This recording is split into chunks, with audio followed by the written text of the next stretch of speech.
Now we're going to move on to the next topic of discussion. I think the other term that you've heard, aside from technology through the course of this day, is data. CAGR that you expect to see from the Indian consumer, size of Indian consumer, size in 5 years, 10 years, how the pie gets cut up. So how do you slice and dice that data, and how do you make sense of it? More importantly, which part of that data is relevant to you and your business, and how do you leverage it? That really is the topic of discussion that we've got going now, and we're going to have a lead presentation followed by a panel discussion as always. So let me get all our guests up on stage to discuss that. Animesh Sharma, who's CTO of Exclusively, Rishikesh Bore, who's from Omnichannel and Metro Shoes, Manoj Krishnan from the Landmark Group, Rohit Singh from Tommy Hilfiger India, Uma Talreja, who's Chief Digital Officer at Raymond, Vishal Kapil, who's the Director of IT at Adidas. Hi, Ajinder Singh. He'll be joining us, and he represents Lee Cooper and Proverg. And for the lead presentation, and indeed to moderate the discussion, Sanjeev Sularia, who's CEO and co-founder at Intelligence Node. Hi, good afternoon, everyone. It's amazing to see so many people still in here. I don't think we've hit the time threshold when people start running away for the next vantage point to kick off the World Cup. So I think, and that's kind of an analogy I'm going to take on sort of how sports and cricket in general is moved and how that reflects back onto retail itself. If we look at sort of typically cricket as an example, right, from Test cricket being the traditional sort of unorganized retail, and then the Indian growth story was driven by the 50-over cricket, which is the organized retail, and then suddenly the glamour cricket, the 2020, and the e-commerce and the mobile commerce of this world comes along. And I think that's where we're seeing sort of the consumer move in as well. And that's sort of what we're going to focus on as a white paper we released today, and also an introduction into Intelligence Node. I thought about sort of how to put this into a cricket context of if I had to introduce Intelligence Node. So imagine a Cricinfo Wisdom kind of a library that's tracking every single run scored, every sort of player profile, what are their techniques look like, what are the composition of what they're good at and bad at, every run score, does that break a record, is that a gap in the market, how does that happen? And that's what Intelligence Node does. We're pretty much the world's largest product retail database, mapping about 1 billion products across 130,000 brands, 1,100 retail categories, and crunching about an incremental petabyte of data every single month. And how we leverage this is to impact the entire retail life cycle, from breaking down, slicing and dicing this 1 billion worth of product data set into what's the composition of a category, a subcategory, a brand, what's trending, not trending, gaps, launches in the market, and bringing this back into completing the execution cycle through automating pricing and merchandising calls. And I think that's just going through how we impact retail as a whole. And here's a quick short video on how we come in and what we do before we lead to the actual findings of the white paper itself.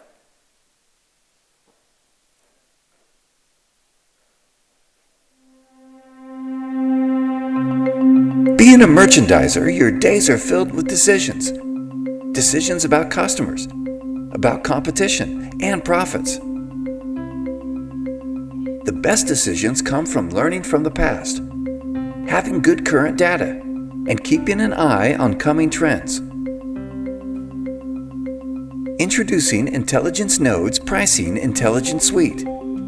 Intelligence Node lets you identify inefficiencies, optimize key metrics, and automate execution of data-driven insights. It is a holistic solution that encompasses the process of the entire retail lifecycle. Imagine an environment where you'll never have to go through disparate spreadsheets, trying to piece together patterns and trends, where you're always alerted about your competitive ecosystem, where data is visualized and decision-making simplified. Intelligence Node provides a holistic solution that adds value at every stage of the retail lifecycle. Insights from Intelligence Node will help you get better at market watch, design, planning, pricing, inventory management, and selling. Our pricing module is powered by a smart pricing engine that unlocks real-time basket-based pricing promotions and seasonal calendar automation. Our design module brings you current trends, street fashion, and future trends from around the world. Our Market Watch module brings you the relevant market information and competitor information. Our Planogram module helps you with SKU-level inventory forecasting, optimizing the breadth and depth of inventory, right up to assisting with visual merchandising and store layouts. Our Supply Chain module helps you with allocating inventory and planning reorders, so you never miss out on a sale due to out-of-stock situation or have to write off large chunks of inventory. Our Recommendation module helps you with upselling and cross-selling to best optimize for margins and drive repeat purchases. Together, Intelligence Node helps you grow your revenue, grow your profitability, increase your sell-through, and provide your shoppers with an unparalleled customer experience. Because we believe data should propel you forward and not weigh you down. Intelligence Node, a one-stop solution for all your retail analytics needs. It's just about the report itself, and I think why this report was timely and why we wanted to come out with it. And I think this has been spoken about since morning, with Indian retail industry projected to hit the $1 trillion mark by 2020. Where's this growth coming from? It's of course coming from the traditional retail, but organized retail, which is both e-commerce and offline, will sort of be the fastest growing portion of that, growing at about 20% CAGR and reaching 180 billion by 2020. Who's driving this report? Where's this growth coming from was the next question we asked ourselves. And India is set to become the youngest country in the world as soon as 2021, with 3/4 of the population being millennials or youngers. Millennials by choice, sort of being cross-platform shoppers and who like brands and retailers like yourselves to listen to them. They leave enough footprint out there for you to mine and bring it back and make design, merchandise, pricing, supply chain calls and offer them back something that they're looking for. And hence we call it the birth of relevance commerce, which is the next wave of omnichannel for us. As fashion sort of analyst experts, we thought we should look at this. So we picked up the Indian data set that we looked at. We looked at about 1.7 million SKUs, over 12,000 brands for the financial year period 2015-16 year till date. And then we came up with a bunch of insights that came out of it. I think this is the evolution of retail as how we look at it. It's gone from that single channel commerce towards multi-channel, cross-channel, and omni-channels being spoken about and beaten to death at conference after conference. But what's the point of recognizing the consumer across different channels that they come to you? What's the point of having that single view of inventory to be able to offer that product then and there if you're not going to make that final sort of personalization effort? And that's where the data lies. And it's not just a question of big data, it's the small data within the big data.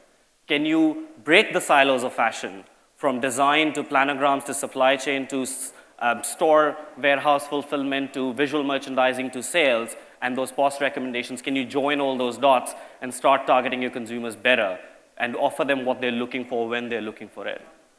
I think then we sort of broke down retail and sort of how that is going to grow out. And we're looking at that massive chunk of sort of the 21% sort of CAGR growth rate on the e-commerce side and 10% on sort of organized retail growing generally. And we expect that number to sort of double, if not more, between the next sort of 5-year period.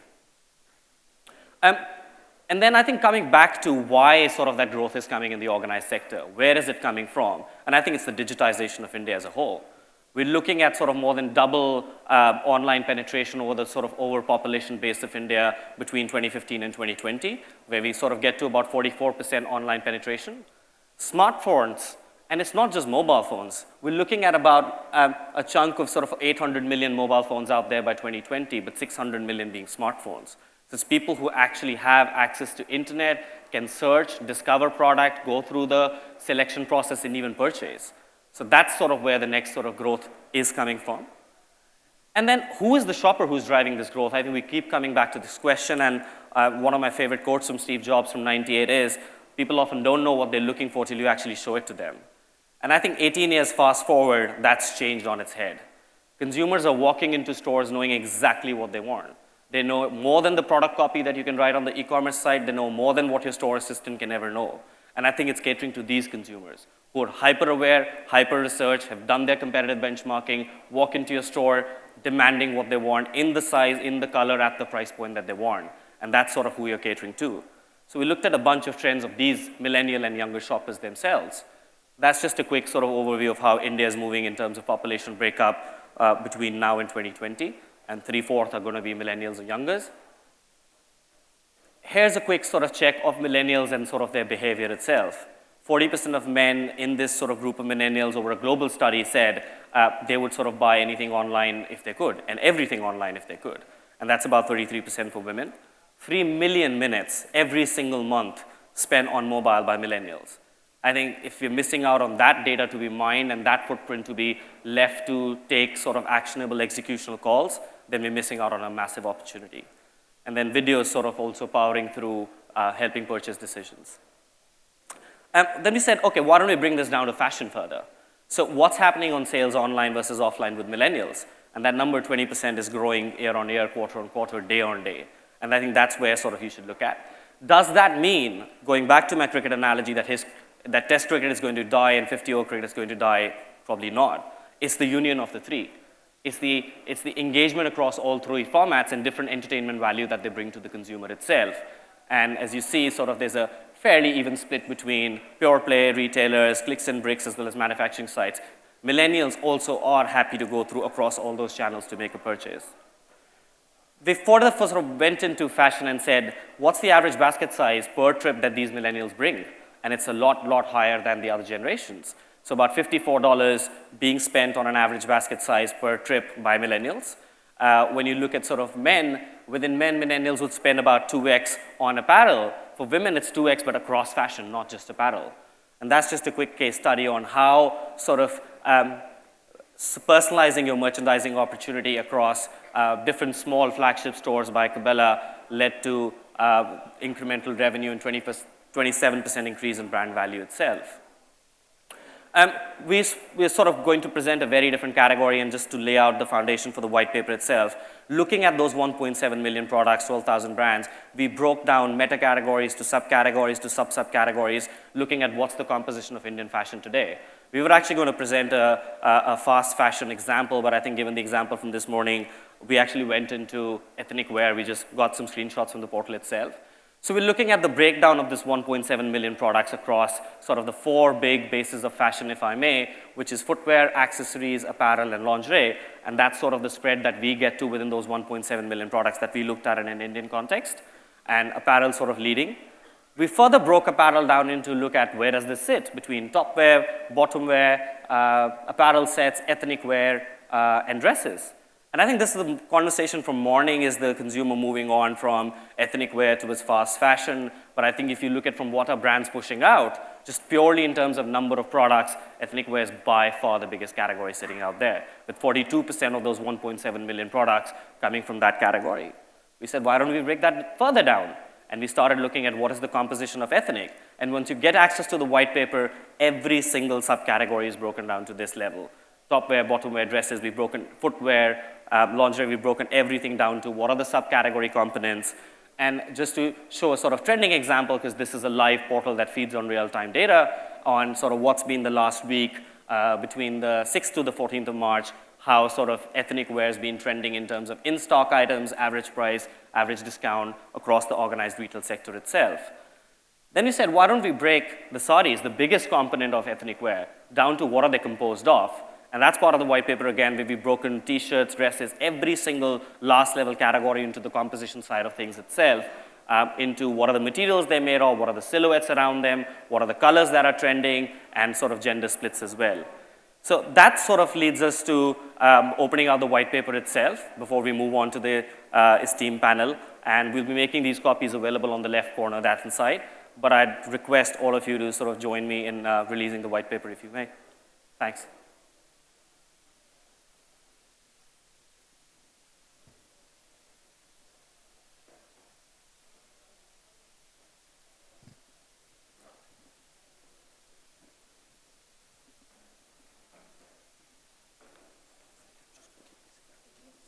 Sure.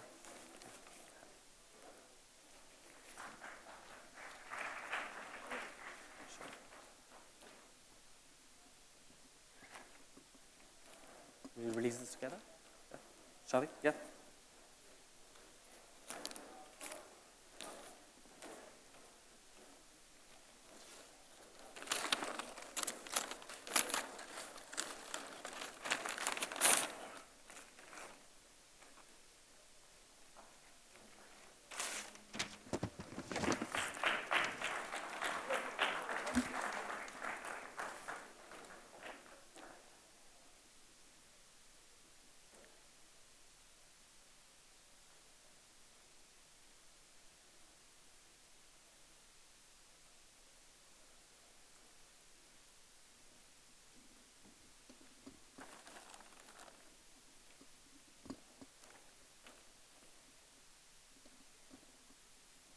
Great, just moving on to the panel itself, I think we've got a very sort of esteemed panel here, very interesting mix of business people, CIOs, CTOs.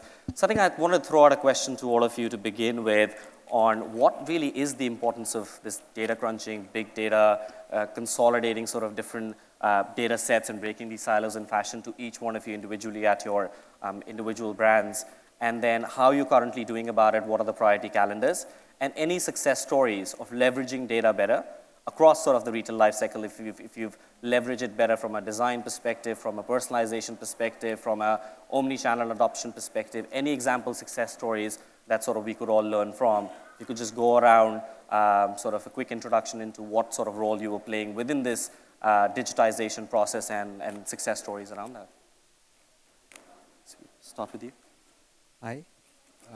Hi, Ajendra Singh. I am Managing Director of MNB Footwear. We do Lee Cooper shoes.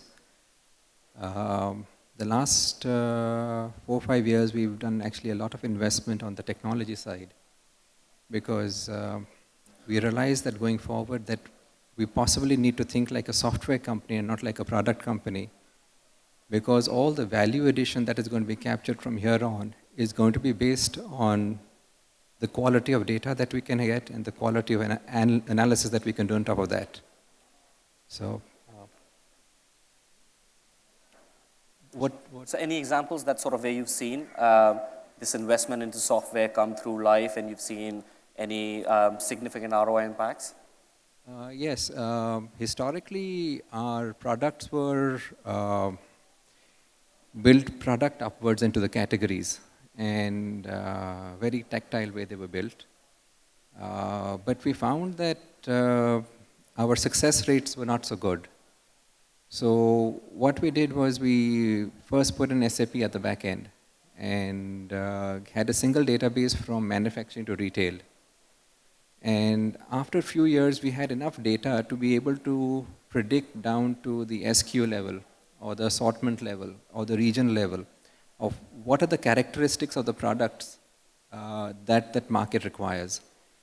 So we have now got a very good high-level, category-level control, assortment-level control, timing control, which earlier eluded us.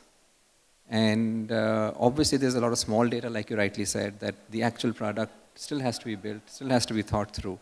But that's between the small data and the big data, we are finding that the one indicator of success is our stock turn or our has gone up. We were about 1 or 2, and we reached a turn of 16, which is practically unheard of in the footwear industry. A turn of 16 basically allows us to give freedom to either charge the premium for it or pass that premium on to customers, because the cost structures are comparatively now much lower. As a direct effect on the bottom line. So that's how we've used it so far. Vishal, any for you internally at Adidas? Yeah, hi, good afternoon, everyone. I'm Vishal from Adidas. I represent the IT division of Adidas in India. So let me put it a different perspective to data. If you talk to, there are different set of people in your value chain whom you talk to, and everyone has a different view towards data.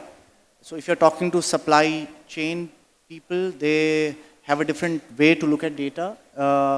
If you're talking to your supplier management and the design guys, they have a different view towards looking at data, and finance and different departments. So one of the things which we realized is that there are different ways and means people are keeping the data, and we realized that having a harmonized data in the entire enterprise first of all is a very big task, because it's not just the internal data, there is a lot of external data on which your business is dependent on.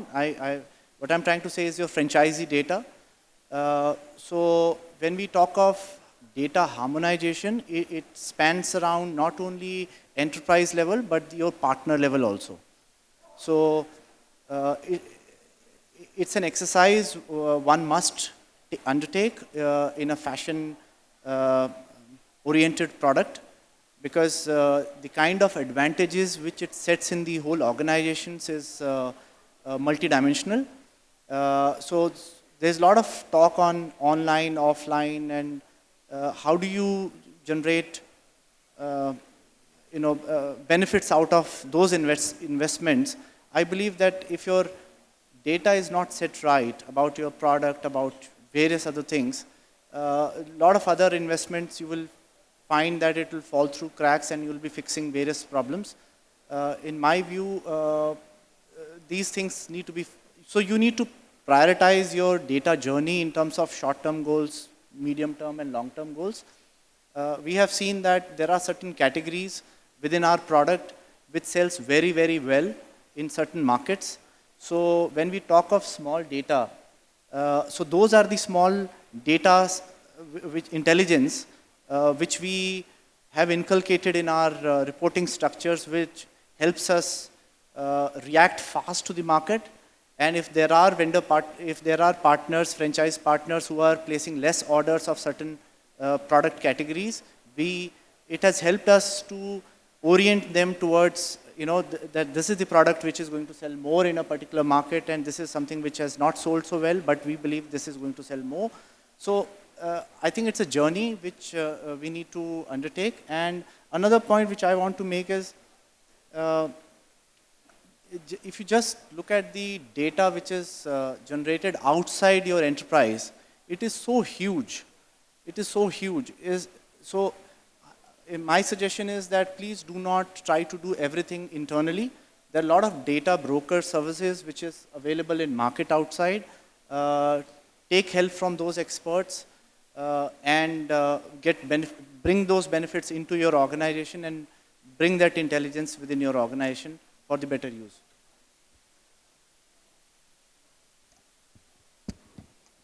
I think what I will give you is a perspective on how we look at this at Raymond. Firstly, setting the context, it's a 90-year-old organization which has a large manufacturing setup and capital investment in a lot of factories, right? And that's really the status of the organization. So it's been a manufacturing and a product-centric organization. From there, I think the journey that one has to make is to be an agile organization in the digital era, which brings us to the subject of customer centricity, and that's really where data comes in, right? Saying how do you transform an organization which has been around for 90 years, is the leading player in its category, is the category, and how do you infuse customer-centric thinking into an organization through use of consumer data? So that's really the task of what we have formed in Raymond called the Digital Customer Center, which is to create a data-driven environment to help people think through consumer data and take smarter decisions. So that's one part of it. Having said that, I think there are a lot of challenges in this which are not just cultural in nature, but the nature of data itself is very, very varied. So what we used to say is big data was because we suddenly had a lot of volume of data, but the complication comes because you have different layers of data. And I think it's the depth of data which we are all finding very difficult to manage, because we have to decode the data and read it along with what we used to term as traditional research, because we knew that something that consumers are saying, but we saw a very different behavior. Now we see much more of the behavior which helps us understand what consumers were probably saying or not saying earlier. And I think that's the larger context for organizations to say that what can they learn from this data about their consumers to help taking decisions across the value chain. So can you buy better? Can you sell better? Can you price better? What is not selling? What is selling? Therefore, what creates your strategy for your next season, etc. There's a lot of movement required in that direction by organizations, and I think there comes also the capability issue, because the explosion of data has been very, very fast. The explosion of digital and technology has been very fast, and it's not what you learned in school. So everybody who's heading various functions in organizations, this is not what you learn to handle, right? So leaders have to come up to speed to handle that volume and change very, very quickly, and get the tools that they need to do that, which is where, of course, IT becomes a very big enabler. I think that's really what...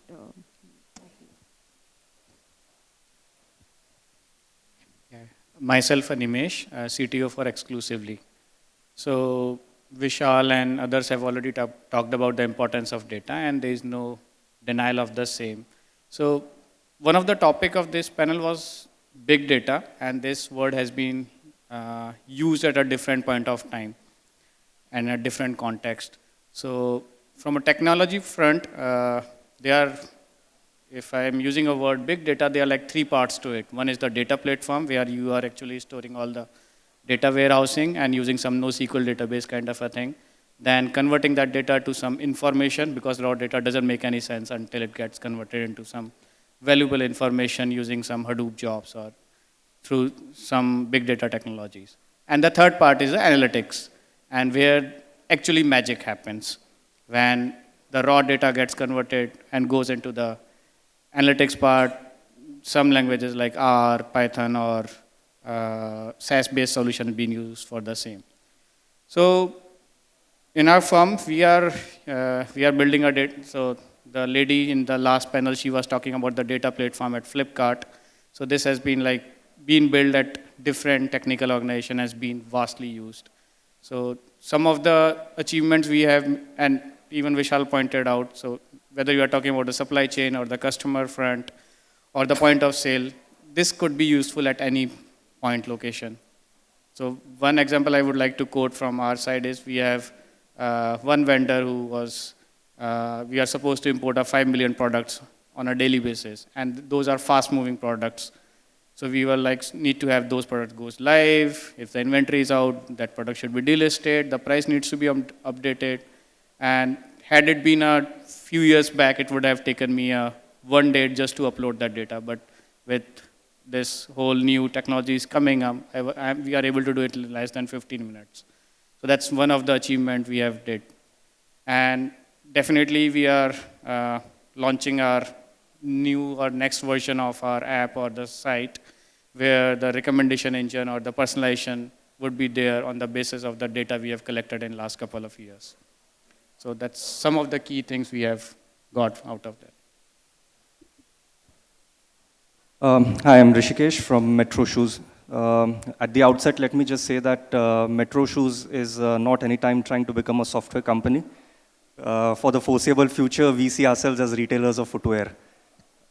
So having said that, I think our priorities remain very much the same, which is to get the right merchandise at the right place at the right time, effectively to sell it at the full price and make the most ROI out of it.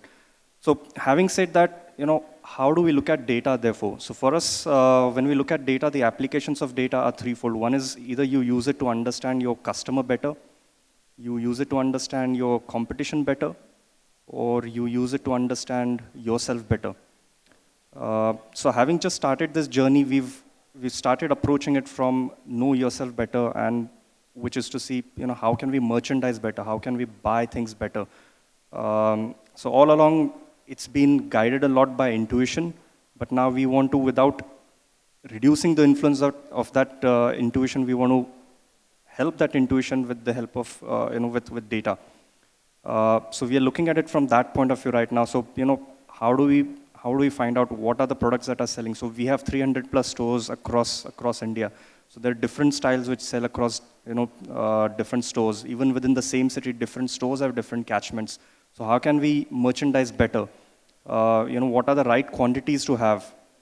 Within every assortment, what is the optimum number of styles to carry? So you ensure that when a customer walks into your store, you don't have to necessarily always, yes, there is e-commerce and something's out of stock, you can send him to purchase from there. But the joy of, coming to a store, finding that product and walking out with it is something different. So our entire focus is on, how do we get the customer to, experience that. And at the same time, obviously, it's about, bringing in efficiencies in the entire supply chain. So by buying better, how are you reducing your cost of stocks? How are you increasing your inventory turns? How are you reducing your, your redundant inventory in the system so that you don't have to discount it at the end of the season? So that's been our priority. On the second part, which is e-commerce, obviously it's helping in a big way because just by being brick and mortar and offering loyalty programs, I think all that gives you is a demographic information about the customer. But by being online, being omni-channel, which is a journey that we've started, I think it helps us to understand our customer better, as we believe that customers display different behaviors across different channels. So that's something, I think that's going to be a much longer journey. But for us, the priority from a here and now point of view is better merchandise and the right kind of stocks across the system.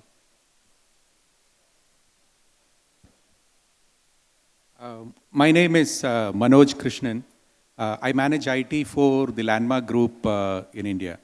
As you know, the Landmark Group, the leading format is the lifestyle department stores.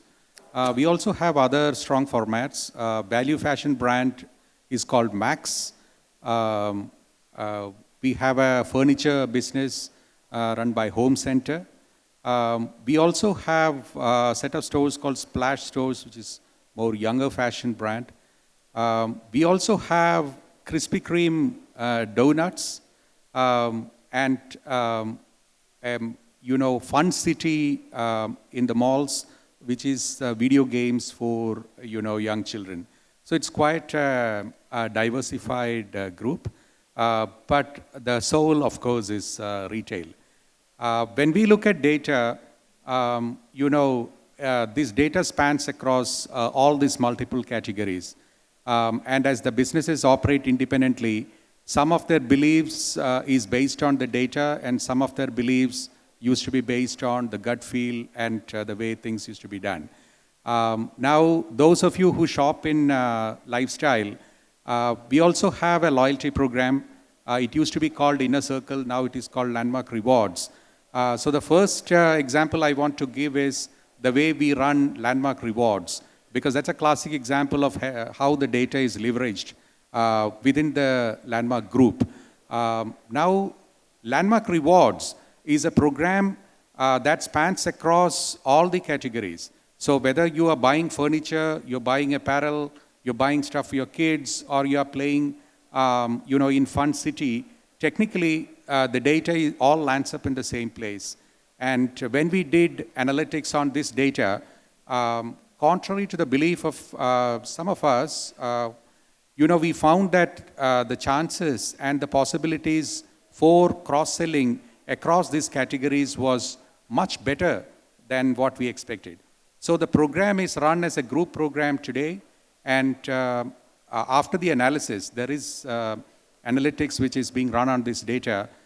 The execution of the campaigns happens through a unified IT platform, which kind of benefits all the categories in the group. So that's a classic example of how data is being leveraged. There are some other interesting examples also. Many of the examples are very well known, so I'm just focusing on a little bit offbeat examples. Typically, when we talk about IT systems and the analysis which can be done from kind of analytics platforms, they are all number data. So typically if you look at a sales report, you would typically look at, the SKU numbers or the options and how they sell, the sales number, their sell-throughs and things like that, but it's all numbers. But if you talk to people in buying and merchandising, buyers, designers, that's not exactly the way they think and they come to their conclusions or they test out their hypothesis. It's all based on images. So we are trying out something called visual analytics, which goes beyond the numbers and marries the images to these figures. So if you are feeling that this t-shirt is selling more, and that's because it has got a certain kind of print, the software would allow you to make a group of all the t-shirts which have the same print and then test your hypothesis on that. So it allows a certain train of thought the way a buyer or a designer would follow it. So things like this are quite possible today because we are looking at tools and technologies which enable a new way of looking, a new way of arriving at or proving or disproving hypothesis. So as a retailer, when we look ahead, we are very excited of the richness of the small data and the huge possibility of the big data which is ahead of us. I also want to say that a month back, we have launched Landmark Shops. It is landmarkshops.in online, So if those of you have not visited this site, I would request you to go. It's a very exciting site. We have been selling online in Dubai, in the Middle East for the last 3 years. The platform has been extended to India, and that's the beginning of the journey towards the omni-channel retailer that we aspire to become. Thank you. Hi, good afternoon. My name is Rohit Singh, and I head the retail business for Tommy Hilfiger. I'm not an IT person, but I'll tell you that the areas where we are looking to seek help from data is one, we want to be able to sell to more customers, use data's help to sell to more customers, and to be able to sell more to our existing customers. And in this, while we're pretty sure that we can't take away intuition from forecasting a trend or fashion forecasting, but we believe that there's a strong role that data can play in this segment, where it will help us buy in a manner where, or offer to customers in a manner where we have to discount less and be able to sell more at full price. So that's one area where we believe we will try and focus using data to become, to be able to rationalize how we buy and what we present to offer to our customers. The other area would be on our CRM, which is managing our existing customers.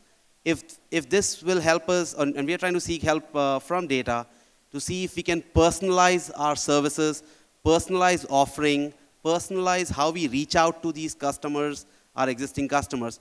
So I think these two places is where we feel that we will take significant help, or we will take steps to use data to be able to arrive at conclusions. Sure, Rohit, you touch upon a very interesting point. Everyone in this room wants to figure out how do you do that, which is sell at full price, no discounts.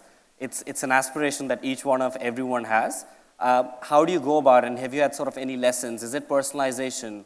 Is it sort of mining your customer data, the CRM piece that you touched upon? Is it making those specific SKUs available at that specific store? How do you go about trying to achieve that holy grail of, I want to sell most of my stock at sort of full price and stay away from discounting?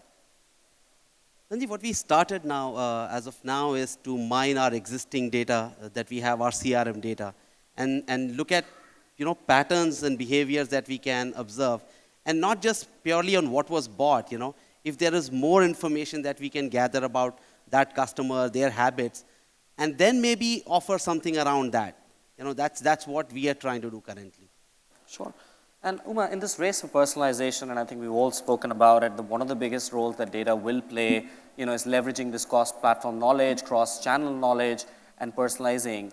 And sort of given the history of Raymond's as you described it, what kind of sort of efforts are you taking in personally on the personalization, the one-to-one personalization space itself? I think let's talk about the pricing, first, and let's look at. We have a lot of learnings because we've all been in retail for very long, right? And we didn't have this online animal taking away margins earlier from us. However, we've all been able to sell higher price products, and what helped us to do that, right? Why were we able to sell full price, and why was it that our sell-throughs were very good on full price as well? And there are certain things that you do operationally, but there are certain things that are very strategic in nature, which help you command what your price, what price your product is worth. And if I just take Raymond as an example, today the same suit length probably sells at a higher price in another store, and a franchisee is able to manage it. How is he able to manage it, considering that, maybe about 100 meters away, there's another Raymond store selling the same SKU at a lower price because in the fabric there is no MRP. Therein comes the brand and the context and how you sell, right? Obviously, someone's able to do it better. Now, how as a brand can you learn from this, not necessarily have variable pricing, but at least manage your pricing and experience? And if you are selling on a channel, and much like you were selling in a large format store and your margins were under pressure, it's no different in that sense, right? It's just that the volume is suddenly very, very high. So what are we doing to address the issue of the brand on these channels firstly? And what do you stand for? Are people searching for you first, or are they searching for category and price first? And how do you improve that metric? I think that's the first thing. And I was talking to a couple of marketplaces very, very recently, and what they said is that 27% of people land on Raymond products by searching for Raymond.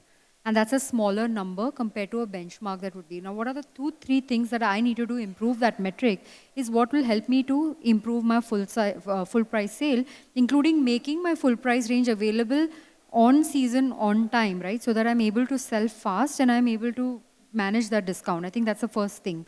The second thing is why your brand, right? And what is it in it for the consumer is something you have to address across channels. And that's where personalization also comes in. So what is it that you're doing about the overall purchase experience? How well do you understand the consumer? How well do you understand your category, and how do you bridge that gap, right? It is one-to-one marketing between you and that consumer, and what do you do to bridge it? So I'll give you an example. So we launched a concept called Made to Measure a few years back, and it started with a retail experience where you went, you had a catalog, you chose the fabric instead of a length, you had a swatch, you chose a style, and you said, okay, this is what I want, and it's factory made and it's superb in 2 weeks. So you get the really beautiful finish, but it's made for you. But how do you help a consumer decide? How do you enable every step of his journey? And what we've developed recently is a 3D visualization, platform which helps you to select the fabric. You select the components of your style, much like you do with a tailor, saying this is the cuff I want, this is the button, this is the collar, this is the lapel, etc., single-breasted, double-breasted. And we have managed to convert the fabric to a live style, which is basis the customized style that you chose on your 3D body. Now what this does is not only creates a unique selling experience, which modernizes the way the brand has been selling a very traditional category, one, but it also creates a lot of memory, because now I have the customer's measurements, I have the customer's body type, I know what he looks like. What do I do with his memory, and what do I do with his choices to help him to make his next choice when he comes back to me? Now that's one of the things that we have managed to do at Raymond with the category, and hopefully we'll crack a similar model now for our apparel brands, etc. also going forward. To this, now we are linking our CRM data. So we ran 4 independent programs because we have 4 brands in the system. So we have Raymond, we have Color Plus, we have Park Avenue and Parks. Come April, we're launching a unified program. So that helps us with life cycle and life stage management, because not everybody wears just one type of garment. But how do we maximize the basket for the consumer, offer enough choice, and within that play with what the consumer really would want from us? Sure. Coming to the personalization sort of within fashion context, right? I think a question going out to sort of, we've got a very sort of footwear heavy panel here. So Ajinder, Vishal, Rishikesh, within you guys, what is personalization within that footwear market itself? How do you see it internally within your brands itself? Is it personalization just for the consumer? Is it on the product side? How do you see personalization within that same category but different houses internally? So I'll give you one example. Sometimes we get some customers, thanks to all the fitness craze these days in the market, in the society. So we have more than 50 marathons in India right now. So when we talk of personalization, it's we look at much higher level. So it's a trend in the region. So what kind of shoes that should sell in market, because if it's running, or which category, subcategory. Second is, and then plan your entire catalog as per that. Second is, we have a lot of people walking into our stores and they say that, I have got my gait analysis done and this is how I run. So do you have a shoe which is as per this? Second, we have some people who say that, some customers who say that I have a flat foot and I've been running in this kind of a shoe, and end of my marathon run, my foot was aching, I had a pain, so I didn't realize that I shouldn't be running in these kind of shoes. What is it that you recommend? So there are a lot of queries, a lot of things which customers are expecting from brands like Adidas. So it's a lot of, when we look at personalization, so obviously we can't put those things in our CRM without taking those approvals from the customer. It's against the policy. But if they say that, yes, I want to sign up for a program, and if you have a shoe, because they are not just running, they are playing badminton, they are into some other sports also. But if you have a shoe which caters to my kind of a shoe, please inform me. So there are a lot of awareness which is happening on internet, and we have found that maybe the internet is a large influencing factor, and a lot of it results into the in-store sale.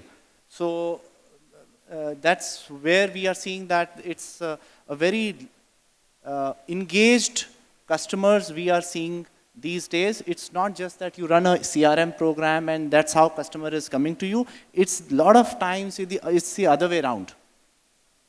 I think if I can just Rishikesh. add So- to what he says. So it's a time when people are willing to give information provided you make use of it sensibly. So the two things, what do you ask? So especially in the footwear category, and I've experienced this in the US, etc. People, the brands know what to ask you, right? And they know how to assess this need and therefore give you solutions. So how you move from a seller to a solutions provider is very, very important when you look at the data. That's the first thing. Second thing is some categories are, they're very easily adaptable to this philosophy, like footwear is. I mean, you've given the example of, lingerie in this book, and I've seen like Zivame, etc. They do a very good job because of your browsing behavior itself. Now, you're not sharing information, but your browsing behavior tells you what you're looking for. And if you have specific needs or if you have any specific preferences, and they do a very good job of recommending more such options to you through remarketing from time to time. I think brands are moving towards that, and I think that's really where companies need to focus their energy, saying that how will this data actually help them to move and reposition themselves with the consumer, right? And that's really the big opportunity. Sure. I think taking that further, sorry, go on. Sorry, I just wanted to say that for us, personalization goes a little, a broader theme because we want our stores to be young. I mean, regardless of the chronological age.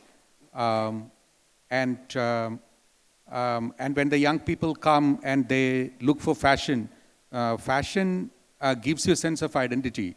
So when you talk to a person as himself or herself, then you are kind of enforcing and enhancing that sense of identity because the person feels that you're being recognized and you're being treated as an individual.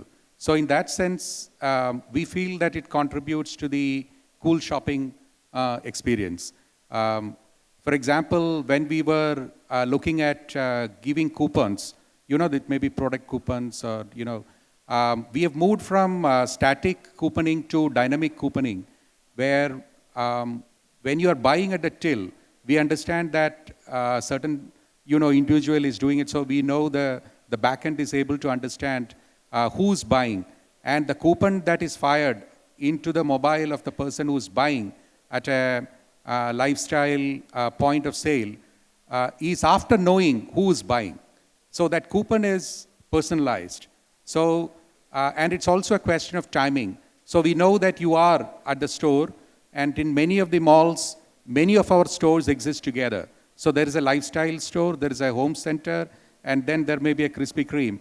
So the whole thing is aimed at leveraging your presence and leveraging the knowledge of who you are.